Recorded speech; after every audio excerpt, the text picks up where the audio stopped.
Wow.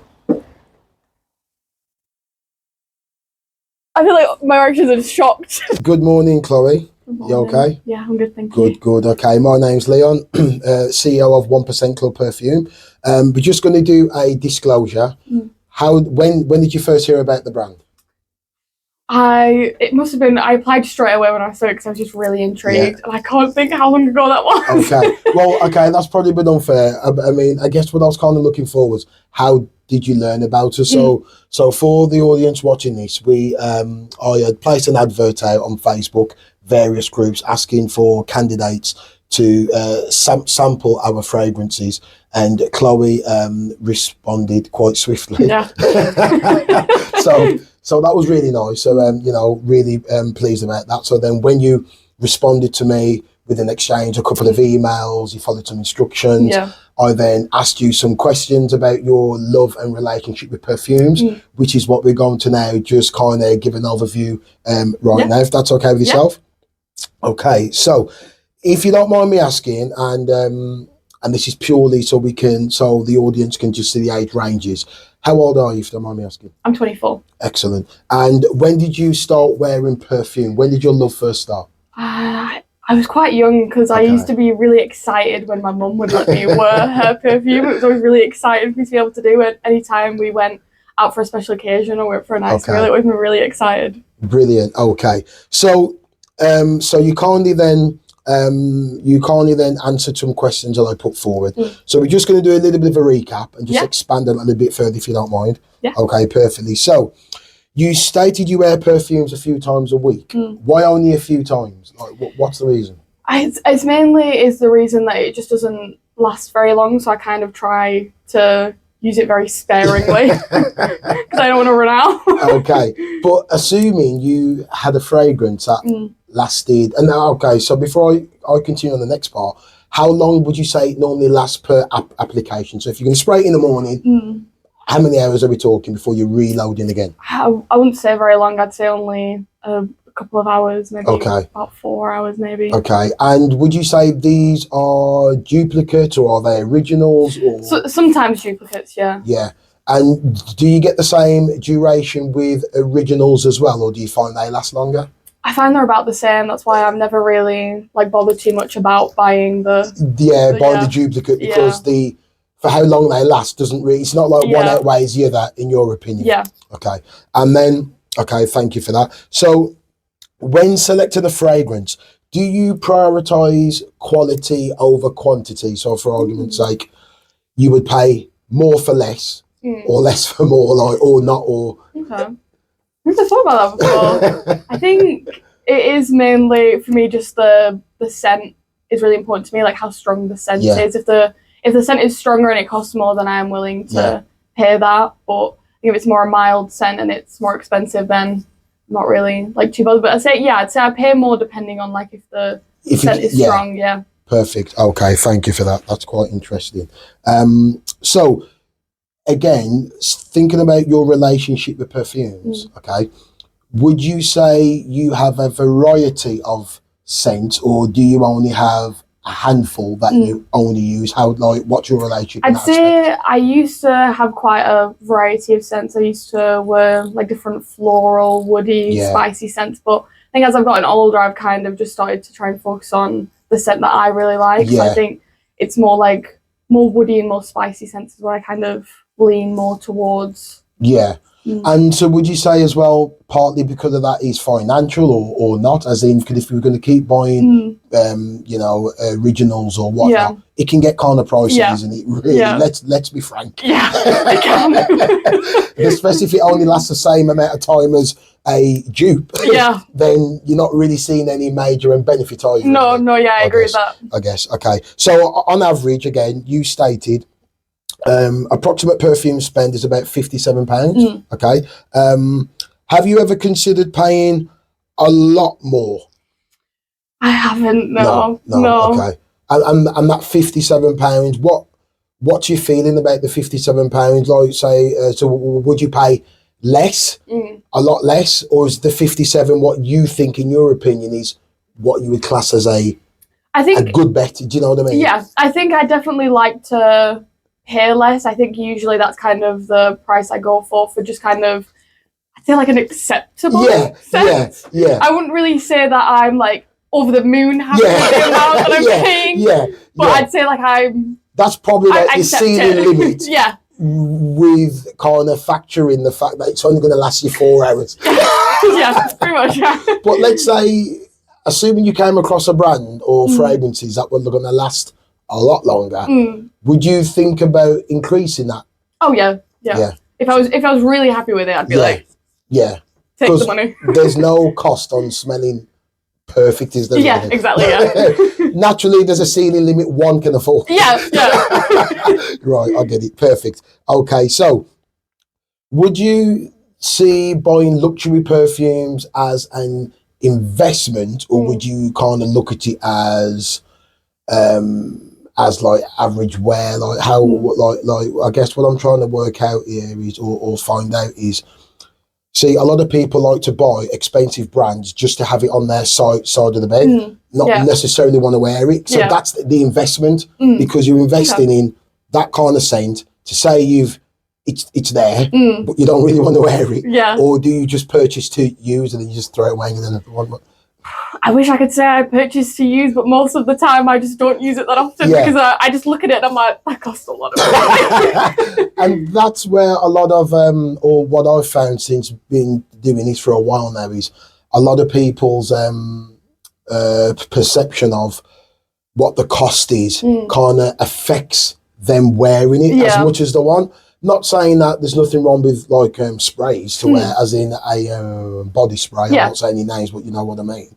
But realistically, we would all prefer perfume, wear it in the day, whether you go to university, whether you wear it for work, whether you've got a special occasion. But with how expensive it can be, it does turn a lot of people off. Yeah. Okay. Have you ever tried Middle Eastern fragrances before? I haven't, no. Would you know what the difference predominantly is, or what would your expectations be for Middle Eastern fragrances? That's a good question. I've never really thought about it. I think I'd like it to be a lot stronger than the fragrances that we currently have kind of in the West, etc. Yeah. Well, just to manage your expectations, while you're here today, we're going to take you on a sensory journey. Okay. And you're going to try all 5 of some of our Middle Eastern ranges. Oh, wow, okay. Yeah. Now, with all of our fragrances, whether we have the Western versions or the Middle Eastern versions, our perfume percentage is approximately between 38 to 42% in perfume oil. Put that into perspective. The originals, you probably look at, and again, I must state, they are older parfum. So for the older parfums, the originals, you can get concentrated between 16 to 24%. So that's why it's not lasting as long. And when you've got certain dupes, they maybe have a maximum of 20%. Again, still good, but because ours are that strong in perfume oil, they will last, guarantee, over 8 hours. Wow. So twice the amount of time. So what you're going to experience today is the initial explosion of fragrances. So are you ready to move on to the next stage? I am, yes. Awesome, thank you. Okay, so Chloe, we are now going to sample 5 Middle Eastern fragrances. We've got 3 older parfums and we've got 2 of our roller. So it's just perfume oils with a rollable applicator. Okay, so we're going to start off with Arabian. We're going to start off with Amber Oud. Now, what I want you to kind of capture for me and to kind of capture for the audience is what your initial smell, what your initial feelings are about this product. Now, we only do luxurious scents, whether it's Western or whether it's like a Middle Eastern. So I'm just going to spray the first part here, if that's okay. Have a smell. Wow. That's really nice. Do you like that? Yeah. Can you see the difference I was saying straight away? When we were last speaking, we was on about they use more amber, there's more oriental, there's more... so that is an Amber Oud. So it's got a bit of floral hint into it, but you can smell straight away how powerful that is. Yeah, definitely. That is beautiful. Okay, so If you're still ready to continue and you don't need to clear your nasal for a minute, no, you're fine to continue. Yeah. Wicked. So we're then going to move on to Arabian tonka. Okay, so this one is an inspired version as well. So we're going to go for this part here. Okay. Wow. I feel like my reactions are shocked. This is what we want. I don't think a lot of people realise what fragrances the 1% club are working with until they experience it. And you're like, ouch. Yeah. That's got a bite. It's got a kick. Guys, we're not playing here. Seriously, we're not playing. Seriously, Chloe, tell them. No, honestly, I feel like I'm just really shocked. Like, I was like, oh yeah, I was like, they'll probably like smell nice. But... Spot on. Okay, so moving swiftly on to another one called Al Raha. So with this one, it's a now I should have stated all of these are unisex. Okay, so that's another good thing about a lot of the Middle Eastern fragrances. They are unisex. So you know, I'll quite say often share fragrances with my fiance. I have plenty of men buy the same fragrances as the female. So it's really good. This is a unisex pheromone. Okay, so this one, Al Raha, we're gonna go for this side. Okay, are you ready? Yeah. Wow. Just tell us what your initial thoughts are like. So what are your feelings on it? Like how is it making you feel? I'm just like really shocked that like it's really powerful. Spot on. It's really powerful. Very. Wow. That's really lovely. Very. Okay. So we also have Alchemina Noir. Now this is a spicy one, so it's a bit of spice, a bit of oriental. This is the rollable applicator. We're just gonna put it on your wrist there, if that's okay. Okay, smell that one. Oh, well, that's really lovely. Very lovely. And that's again oriental, spicy. Yeah. And not too intense, but again, you kind of get an idea now of what the Middle Eastern scents are based on.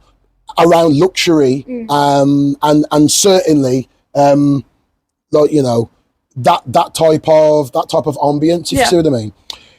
Last and final fragrance for you to try for us today is called Sands of Oud. Now this is again it's a similar amber fragrance to the amber oud, but it's got another type of formation with a bit of like floral, a bit of like a bergamot and sandalwood. Okay, I'm going to put it on this one here. Wow, that's light. That's really lovely. Very lovely. I just can't get over how like strong these scents are. Spot on. And the beauty is they are this strong because of the perfume oil concentration. That's what we lack when we buy a lot of the originals. And also some of the other dupe brands, they don't put as much perfume oil in. Yeah. So then it actually ends up stinking. So you get the initial top note and you think, oh, that's nice. And then you're left with a horrible, musky, murky scent for the next 4 or 5 hours. So would you be happy to purchase Middle Eastern brands now? Oh, 100%. I feel like they just smell less chemically as well. Spot on. Like I feel like a lot of the time perfumes really have that chemical smell after you've had the initial like scent of them, but you just don't get that at all. I'm like really shocked. I feel like my reaction is not ingenuine or anything. Thank you very much. And this is what we want to get out to you guys. This is real, and from the time I put the advert out, Carl Lee spoke to Chloe, and then obviously Chloe's come and experienced it for yourself. Now there's going to be plenty of opportunities for yourselves to come and meet me and to smell them, but we're going to now move on to the third and final stage. Are you ready for that, where we go back in? Is that right? Yeah. So Chloe, very pleased that you've been mesmerised by what you've smelled today. Now you've had a couple of minutes to digest. Just pulling this down slightly. Would you consider paying more than £57? Oh, definitely. Okay. Definitely for these scents, yeah. Perfect. Well, just to let you know, like a lot of these at the back here, on average, are about £79.99. Okay. But you get what you pay for. And this is the message now. When it comes to the like Middle Eastern ranges, they are always normally more expensive than the Western brands traditionally anyway. So we also have like, you know, great Western brands that maybe are in the region of about $41.99. Equally as strong, but they've just got a separate note formation. So please look no further going forward. They will last you over 8 hours. Now, I quite frequently will get topped up anyway, because I like to just enter a room with a bit of a punch, but it is not required. But certainly what we'll do after this week, we'll get it set up where we'll contact you, get another meeting on Zoom if this is okay. Yeah. And then you can tell me how long the fragrances that you're going to receive off me have lasted. Is that all right? Yeah, that's good. Wicked. Thank you ever so much for today. Thank you so much. Really appreciate it. And yeah, I hope you enjoy the fragrances that you get. Okay.